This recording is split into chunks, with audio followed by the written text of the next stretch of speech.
Hi, my name is Leah Stewart, and this is my voice actor audition for the DreamCon voice actor search. Today I'll be reading a fairy tale called The Frog Prince. So, once there was a pretty little princess named Poppy, and she was furious. "I won't marry Prince Humperdinck, Daddy," she said. "He's smelly, smug, and slimier than a frog, and he has such big teeth." "Well, you don't have to marry him until you've grown up," said her father. "I never want to marry him," said Poppy. "I'd rather eat my toenails." "That's enough," said the king. "Stop your complaining. Prince Humperdinck is coming to dinner tonight, and you must be polite to him. He's a very nice boy, and he is your future husband after all." "Well, I'll find another prince to marry," Poppy declared. "You can have until tomorrow morning, but you'll never find a prince in that time," said her mother. "Well, just you wait," said Poppy. She picked up her golden ball and stomped into the garden.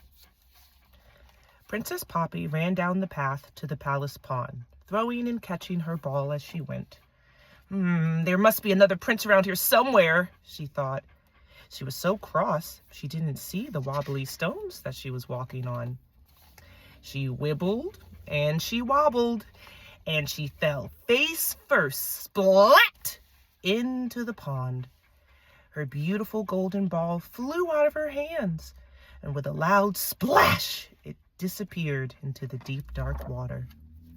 "Oh no," Poppy groaned. She looked into the pond, hoping to see her ball.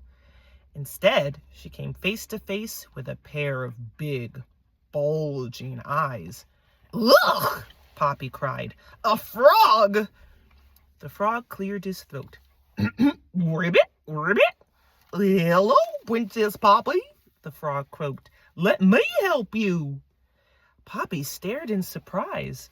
"I've never met a talking frog before," she said. "Still, I don't see how you can help me."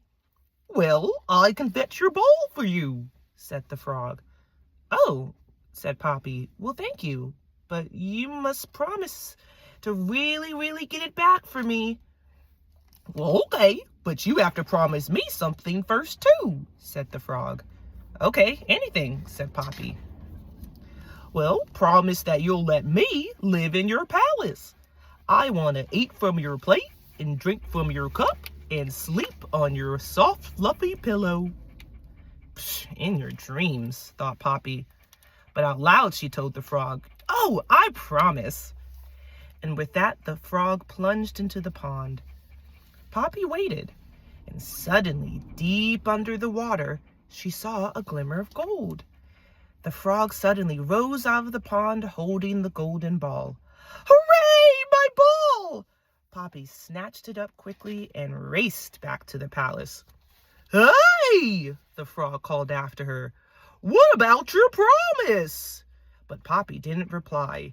"Wait for me!" said the frog, as he hopped as fast as he could after Poppy. When he finally hopped up to the palace door, Poppy slammed it in his face. Princess Poppy arrived at the palace just in time for dinner. She had to sit next to Prince Humperdinck, who smelled of cabbage. Suddenly, there was a knock at the door. "Who's there?" said the king. No one, Poppy said quickly. "Oh, that's funny," said Prince Humperdinck. "I was sure I heard someone knocking." The tapping came again. "Poppy, I really do think someone's there," said the king. "I'll ask the footman to go look." "No, Daddy, don't!" cried Poppy. "It's only a frog. He rescued my golden ball from the pond, and I sort of said he could stay with us." "Oh, well then, you must keep your word, Poppy. Let the frog in," said the king. "Oh no, Dad, but he's wet and warty," said Poppy.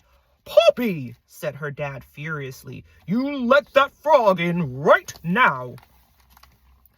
As soon as Poppy opened the door, the frog shot inside. He followed her back to her chair. Poppy could hear his wet feet going splat, splat, splat on the floor behind her. "Oh dear," said Prince Humperdinck. "Suddenly I'm not very hungry." "Well, I'm starving," said the frog. "What's the first course?" "We are having cold watercress soup," said the queen. "Please help yourself." So the frog dived headfirst into Poppy's bowl. Delicious. What's next?" the frog asked the maid. The maid suddenly got nervous. Well, come now," said the king. "You must know what's next for dinner." "Well, yes, your highness," the maid went on, "but I'm afraid we're having frog's legs." The frog gulped.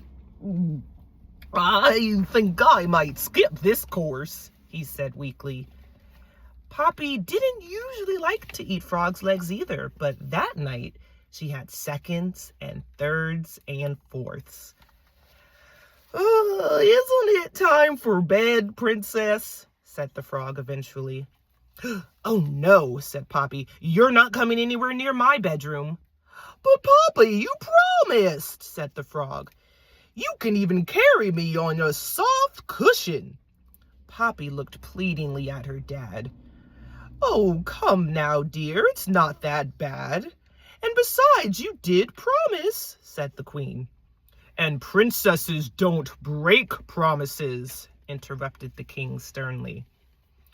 Poppy took a deep breath, and she reached out and picked up the frog by one foot. "Ugh, she touched him," said Prince Humperdinck. Poppy dropped the frog in the darkest, most distant corner of her bedroom as she climbed into bed. "But Poppy," said the frog, "you promised I could sleep on your pillow." "No, I've had enough," snapped Poppy. "You're the meanest, ugliest, most horrible frog I have ever met. And what's more, if you mention my promise one more time, I am going to throw you out the window." "What? No, you won't," said the frog. "You wouldn't dare." "Oh, I do dare," said Poppy. And in a fury, she strode over to the frog, picked him up, and threw him out of her window. There was a long silence, followed by a loud splat on the ground. Poppy suddenly realized what she had done, and she was horrified. "Frog? Frog? Please, say something. Oh, I hope I haven't killed him," she thought, as she raced down the stairs as fast as her legs could carry her. Outside, the frog lay sprawled on the palace lawn. Poppy picked him up as gently as she could. "Are you all right, Mr. Frog?" she whispered. "Ribbit, ribbit, yes," croaked the frog, as he was carefully feeling the bump on top of his head. "I didn't mean to hurt you," said Poppy. "I'm so sorry." And she bent down and gave the frog a kiss. Suddenly, there was a crash of thunder and a shower of sparks, and the frog had vanished. And instead, in his place, stood a handsome young prince. "At last!" shouted the prince. "I'm human again! No more slimy skin, no more webbed feet, no more eating flies." Blech! Suddenly, the palace windows flew open as everyone looked out to see what was going on. "Poppy, is that you? I'm coming down," said the king. "Well, what happened to you?" Poppy asked the prince. "Oh, a wicked witch cast a spell on me," he said. "I could only become human again if I could find a princess to kiss me." "So then I saved you," Poppy said proudly. "Well, yes," said the prince, "but you did throw me out of the window first." Oh, still," said Poppy, "not many princesses would kiss a frog." Yeah, that's true. How can I say thank you?" said the prince. "Well, you could marry me," replied Poppy. "Excuse me," said Prince Humperdinck, "but Poppy is going to marry me?" No, I'm not," said Poppy. "It hasn't been arranged yet.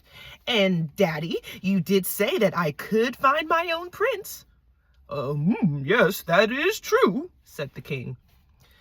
Well, in that case, said the prince as he got down on one knee, if you promise not to throw me out of the window again. I promise, said Poppy.